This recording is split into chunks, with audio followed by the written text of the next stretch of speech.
de um artigo que eu publiquei na revista Trágica, que eu ajudei a fundar em 2008.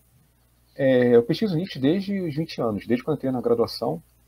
Tanto meu trabalho de monografia, mestrado e doutorado foram sobre Nietzsche, dialogando com vários autores, né? Schopenhauer, Spinoza.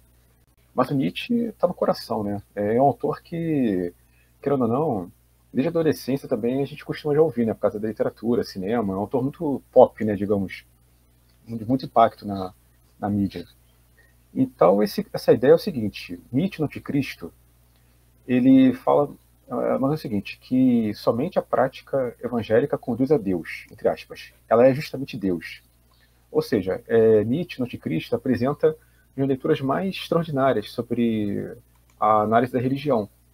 E Deus, para Nietzsche, nessa leitura, ele não é uma personalidade, né, supersensível, metafísica. Deus é um estado de consciência.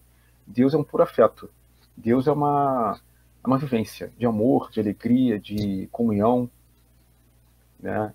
Então, ou seja, o que seria a prática evangélica?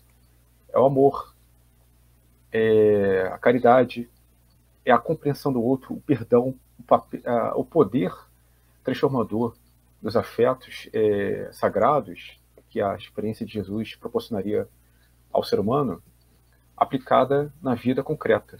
Então, ou seja, é uma prática simples, né, que não exige ritual, não exige instituição, burocracia, penitência, é por amor. Quando até no Evangelho, né, Deus é amor, a gente fala assim, Deus é amor, Nietzsche ele está tomando essa ideia, que foi perdida pela história. Né? A gente vê Deus como uma substância absoluta, contrária ao homem, oposta do homem, pelo contrário. Né? O próprio Nietzsche pensa assim, dessa maneira. Não é que Nietzsche seja um religioso, mas um cristão, obviamente que não. Mas ele compreende que essa experiência divina de Jesus, os evangelhos, ela retrata a imanência. Ou seja, estamos unificados nessa experiência de amor, de comunhão, de alteridade, de reconhecimento do outro, de acolhimento do outro. Então é uma prática de vida, Deus é a pura prática de vida. Legal. Muito bom.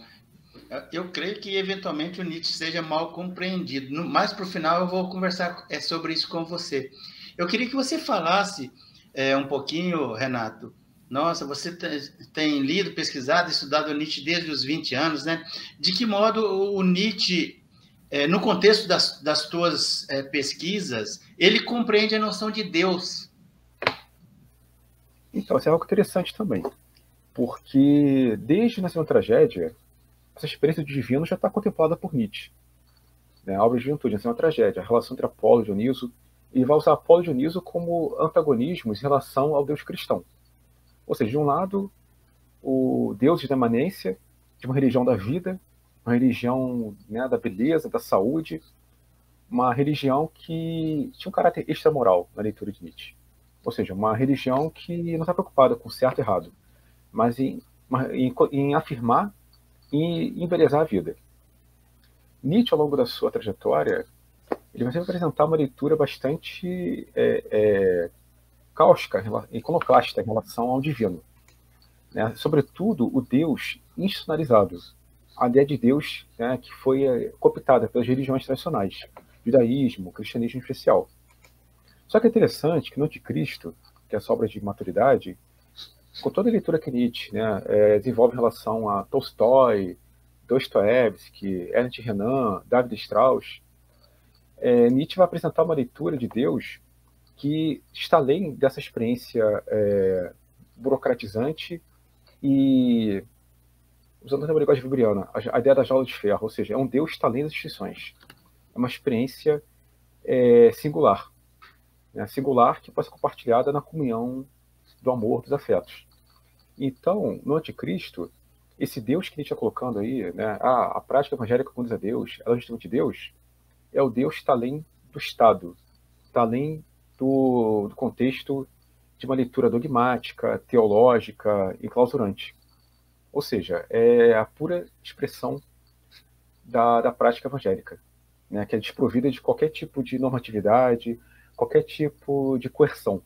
Ou seja, é uma experiência divina que é imanente, ou seja, nosso coração, nossa vida, é uma experiência de vida, uma experiência do sagrado, que não pode ser categorizada, não pode ser teologizada, Ou seja, a gente vive, a gente não escreve.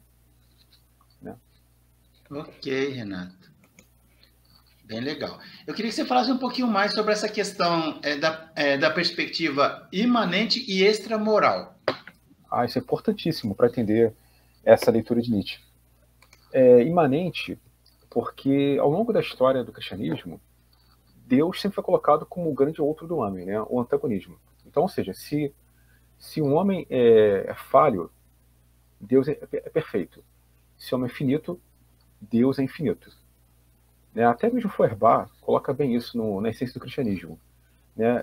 Deus seria uma hipóstase do homem, ou seja, tudo aquilo que um homem não é, Deus é. Né? Então, ele já está criticando essa visão que criou uma barreira ética, moral, existencial entre o humano e o divino. O que a gente está propondo é o seguinte, e aí, claro, a gente pode até se aproveitar da leitura dionisíaca, da religião grega, dessa prática estática. Né? A experiência divina é estática. Ela é a libertação do eu, ou seja, do nosso eu finito, físico, aqui do corpo. A experiência sagrada, ela transcende qualquer tipo de determinação. Então, é imanente por isso, porque até nos evangelhos, nós vamos encontrar esse tipo de leitura de que eu e o Pai somos um, por exemplo. Ou seja, há uma identidade entre o humano e o divino.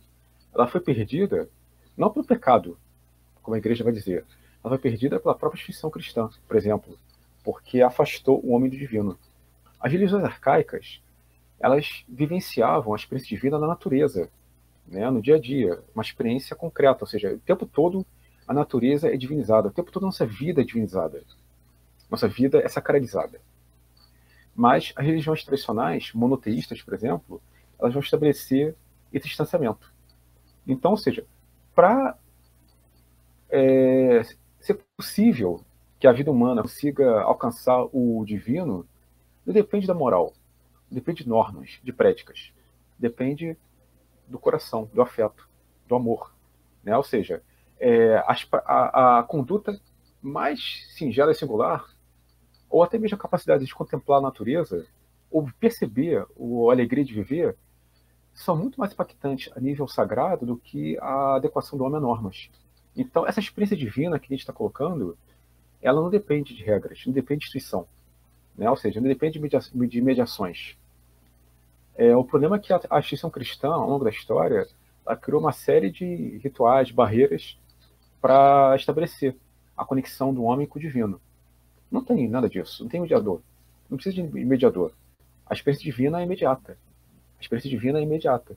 Então, o caráter moral da experiência religiosa tradicional, ela empobrece o homem, entristece, né, culpabiliza, moraliza, ou seja, torna o homem cada vez mais submetido à ideia de penitência, submissão ao dispositivo teológico, quando na verdade é o contrário. Né? Tudo aquilo que é criado de maneira antinatural, o pecado seria uma criação antinatural, inclusive, ela não existe na natureza, o pecado não existe, o pecado é uma fabulação teológica para dominar o homem e moralizá-lo. Quando o homem reconhece que Deus está em tudo, Deus está presente em tudo, uma relação monista, inclusive, você rompe essa barreira normativa. E, ou seja, então temos a base, né, de uma prática extramoral. O extramoral não quer dizer que você vai fazer tudo que você pode, tudo que você quer. Não é uma liberdade plena, uma prática liberal, digamos assim. É no sentido de que a gente reconhece que se a potência divina está presente em tudo, então, ou seja, eu amo todas as coisas. Se eu amo todas as coisas, me reconheço no mundo, me reconheço no outro. Então, é uma poderosa prática ética. Ou seja, a liberdade, nesse caso, não é fazer o que você quer. Liberdade seria você amar as coisas. Quanto mais eu amo, mais eu sou livre.